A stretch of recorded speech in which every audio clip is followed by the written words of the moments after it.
Hello friends, welcome to my channel. और मैं प्रगति। आज मैं आपको सिखाऊंगी घर की ही चीज़ों से हम लोग आसानी से दिए कैसे बना सकते हैं और बहुत ही जल्दी बनेंगे। तो अगर आपको ये वीडियो मेरा अच्छा लगे तो मेरे चैनल सब्सक्राइब कीजिएगा और बेल आइकन को प्रेस करना बिल्कुल नहीं भूलिएगा। तो चलिए स्टार्ट करते हैं।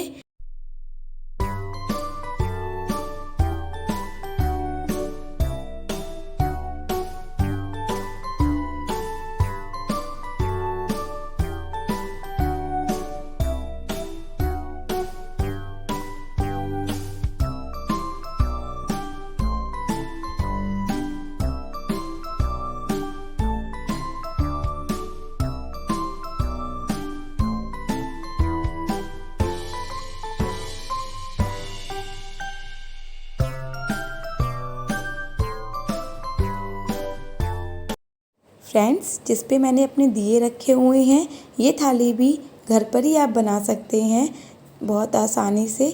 इसका लिंक भी मैं आपको डिस्क्रिप्शन बॉक्स में दे दूँगी, तो आप चेक कर लीजिएगा।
देखिए फ्रेंड्स, अब मैं इस बैंगल का यूज़ कर रही हूँ जिसकी पॉलिश चली गई है। तो इसी की हेल्प से अब हम लोग दिया बनाएंगे।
देखिए फ्रेंड्स कितने सुंदर दिए बने हैं।